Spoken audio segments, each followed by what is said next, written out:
WWE's executive and sometimes wrestler Shane McMahon proves that he may actually be indestructible. Meanwhile, Senator John McCain has a fight on his hands, and we know how he does in a fight. He doesn't back down. And Usher has herpes.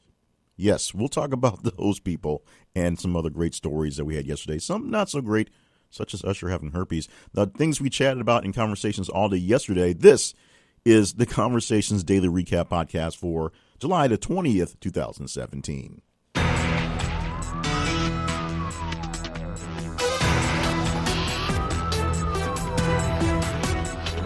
And welcome to the podcast. My name is Jay Cooper Payne. I am your host for this podcast, the Daily Recap Podcast from thisistheconversation.com, and the moderator at the website and our social media sites that we originate all our data from. Now, why do we gather this data?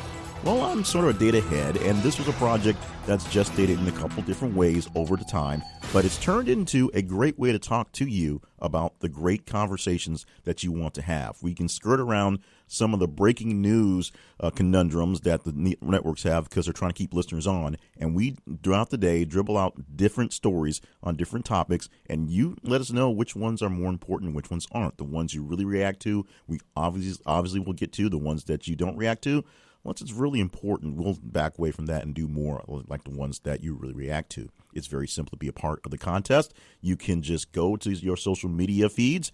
Twitter, we're th_conversation. And for Facebook, we are This Is the Conversation. Follow us, like the responses, retweet, resend, do what you need to let us know that you are engaging with the actual stories. And, of course, you can do the same thing at our main website, thisistheconversation.com. Let's get into the stories from yesterday. We're starting off in Saudi Arabia, where police detained this woman that's in a miniskirt video wandering through the streets of Saudi Arabia. And this is something that has fascinated people for about a week as social media popped up with this picture or this pictures and a video of a lady walking around in a crop top and a miniskirt in the middle of the streets of Saudi Arabia. Now, she says the pictures and the videos were taken and created on a social media site unbeknownst to her knowledge because it wasn't essentially what she was doing. She wasn't putting this out, but somebody set it up for the world to see because Saudi Arabia is the birthplace of Wahhabism. That's the kingdom's ultra-conservative school of Islamic thought where women must be covered at all times and, of course, have less rights than the men. This is seen as a problem with a public display of such as this. There's also a special branch of police in Saudi Arabia and in many Arab countries called the religious police who, of course, they go out there and they enforce the religious laws. So if the laws is a woman should be covered up at all times, even though she wasn't in public in this video, it's obviously still a violation of the regular law. The woman says that she was just walking down the street without her knowledge. Someone took the videos and made the account and tribute to her, and it will circle back to her. This is, of course, going to be a very, very, very big thing coming down the line for the people in Saudi Arabia and people who are looking at women's rights around the world. Definitely keep an eye on this story. Also dealing with women's rights, essentially gender equity in pay, the BBC had an issue where all the salaries of all their high-paying stars were published in The Guardian the other day. And what happened is they found out that the women weren't making anywhere near what the men were in comparative salaries. In fact, that went to a mass of explanations by the people making lots and lots of money on the fact that they make lots and lots of money, which I never have a problem with. If you get paid what you get paid, it's great, but it does have an issue, and there is a perception and a real issue on gender equality. The fact that women are making so much less in comparison to men for more or less similar jobs, similar roles, similar positions. It's also something that means something to me as an African-American man because the same thing happens for race in various things. If you are a star in a certain area, it could be movies, which is obvious. It could be something like sales. It can be just working in general tech industry just based on your stature in the way it goes, where you are. The top earners, the top performers are making top dollar. But if you break it down by demographic, you'll see the disparities between the top of a certain gender, race, whatever, and other genders and race. And when they're doing sometimes comparative work, and sometimes you flip it over and the people making less money are doing more work and actually being more productive. But because of perception, because of good old boy network, because of whatever, it usually turns out the white guys are making more money. That's just how it works. So the BBC dealing with that as their top performers on TV are white guys making big money and the others not so much. Shane McMahon of the WWE is proving that he might just be one gosh darn indestructible man. Yesterday, we had a great story where a helicopter crashed into the water, and he was rescued. One of two people was rescued from that helicopter crash in the water middle afternoon, late afternoon yesterday. Just proving that, once again, this is a guy whose character, as his character, is just a normal, regular, everyday guy, but will do all these weird, death-defying stunts to prove that he can stick up for himself with the big guys that he wrestles with and that work for him. He's been known to jump off of large cages, off of giant TVs, jump into big, crash into tables, all sorts of major things, and it's usually accompanied by the soundtrack of Jim Ross saying, "Oh my God," and things like that Jim Ross says, and Slobberknocker and other things.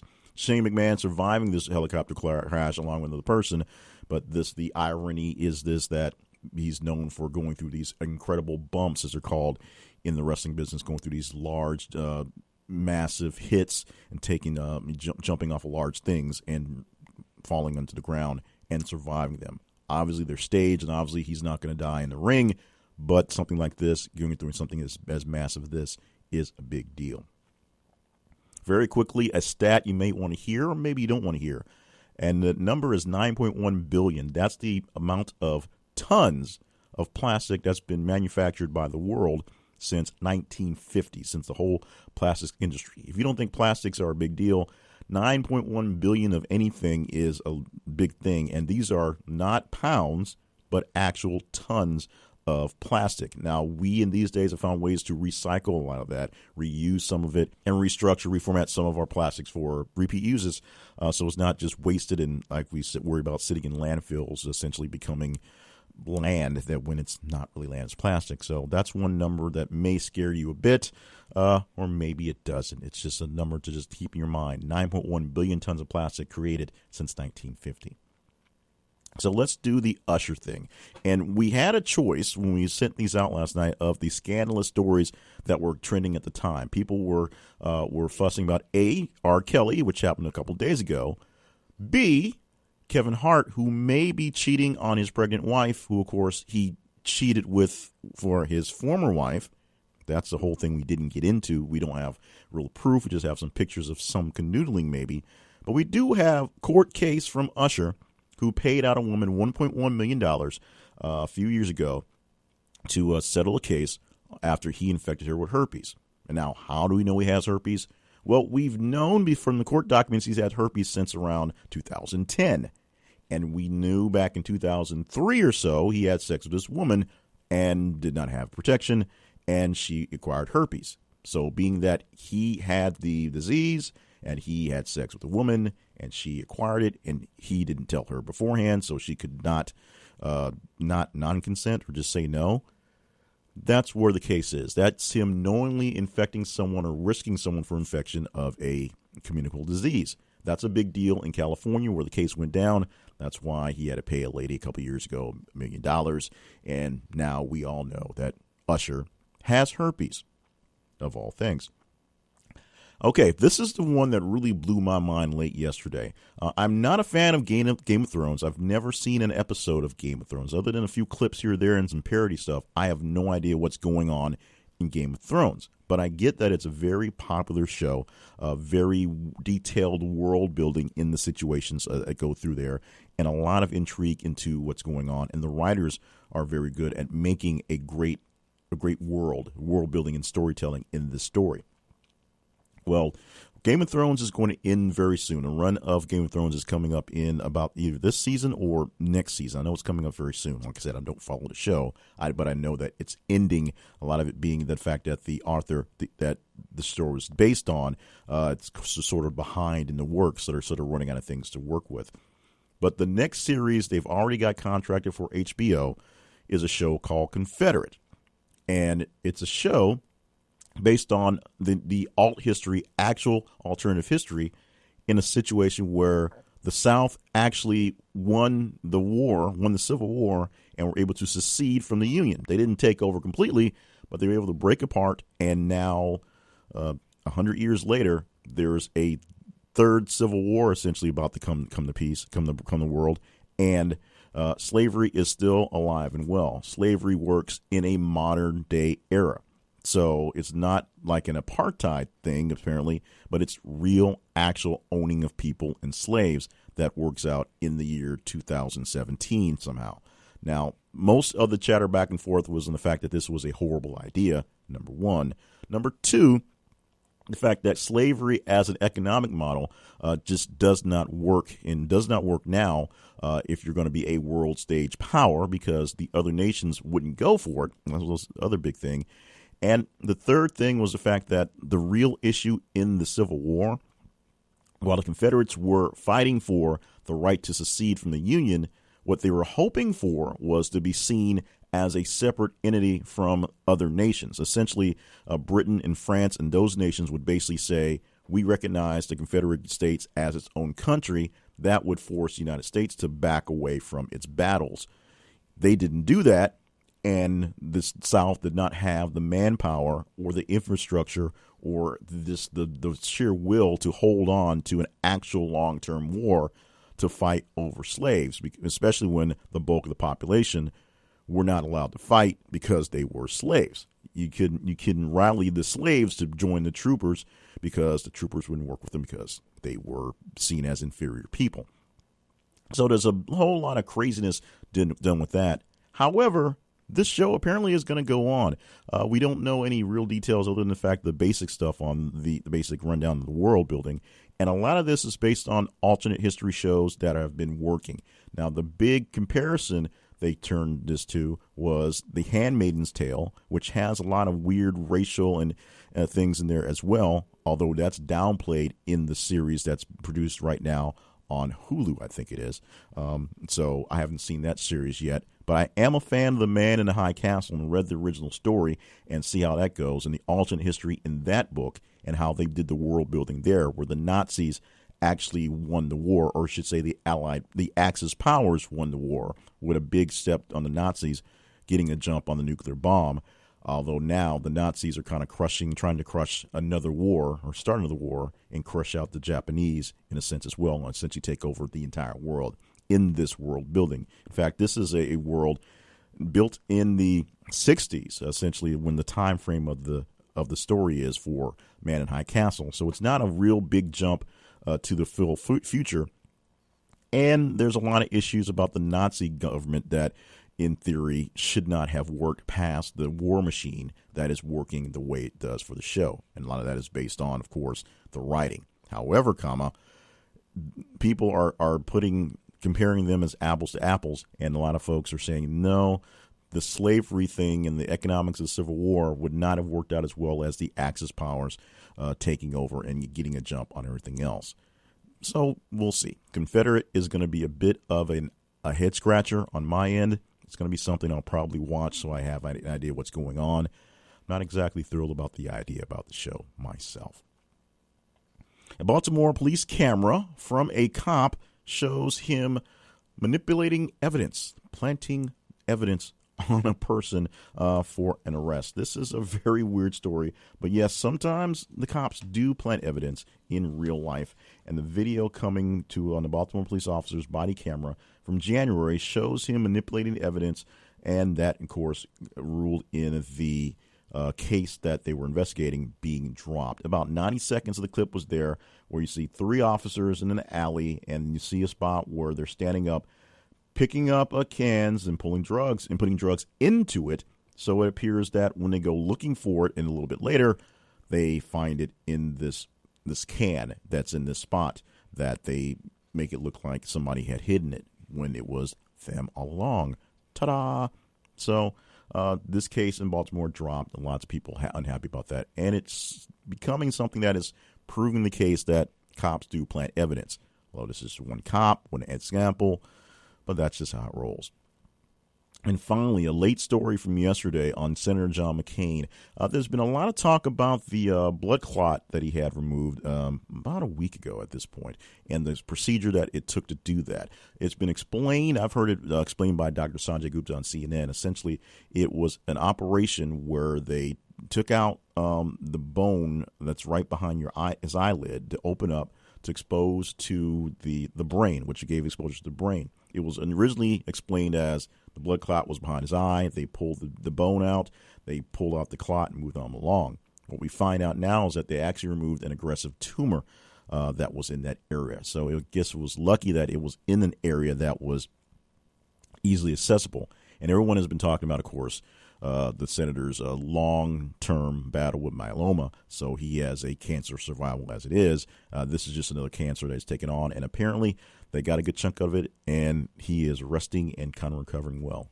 And the words coming from the world in support is a man who has never given up a battle. He's never admitted defeat, and, of course, has never surrendered to an enemy, spending many, many years, and, of course, losing some of his functions of his body, literally, from being in captivity. He doesn't have full functions of his hands and has trouble walking sometimes because of the brutal treatment he had in captivity during the war. John McCain taking on this battle, and everyone is backing him up, including his wife, his daughter, and his former adversary in politics, Barack Obama, saying that John McCain is basically a tough son with a gun, and he's going to battle this thing. He's going to prove cancer. He's going to kick cancer in the butt. We're going to see how that goes. This is something that hits very dear and hard to me because, A, fan of Senator McCain, B, I have family members. My wife is right now going through her battle with cancer, and it is amazing watching her be brave and be strong at times when it's really hard to. So I understand the fight, the battle from the family perspective, just how hard it is to get through these things. So my thoughts, my prayers, and a big salute goes to Senator John McCain from me directly, and hopefully you follow those similar sentiments. We wrap things up today on that note, a bit somber, but that's the way it goes. And we got a little long today, so the brevity thing didn't quite work out for this Thursday, but we will try to tighten it up for tomorrow. Remember, tomorrow is Friday, the 21st of July.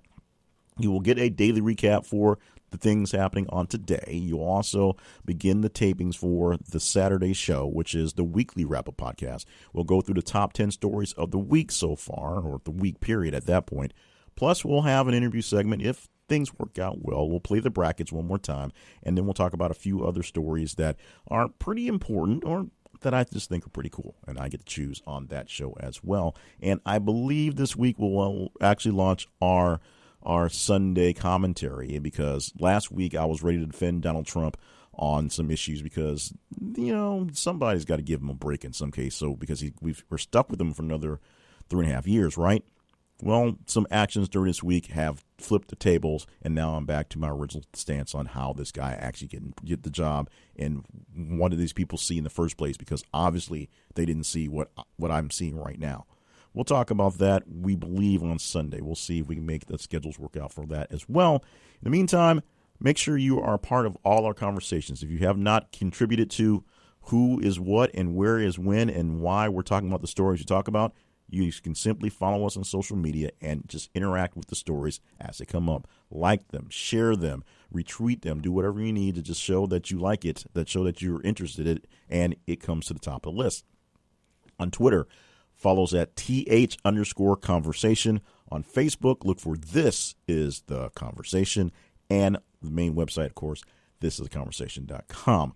Thank you for being a part of everything we have going on here. Follow the podcast. Make sure you rate and review it wherever you get your podcast from. We enjoy that wherever you're from. We're pretty big on iHeartRadio, oddly enough, for this podcast. But wherever you like them, we're probably there. Check out the website. It'll tell you exactly where to sign up. And, of course, find out more about my other projects and other podcasts at jclevelandpayne.net. Thank you for just being who you are. Great people, interested in the news, interested in events, interested in what's going on out there, and sometimes agreeing and sometimes disagreeing, because that's how things work out in the world. Join us for another edition of This Here Podcast coming up tomorrow, another edition of the Daily Recap Podcast from This Conversation.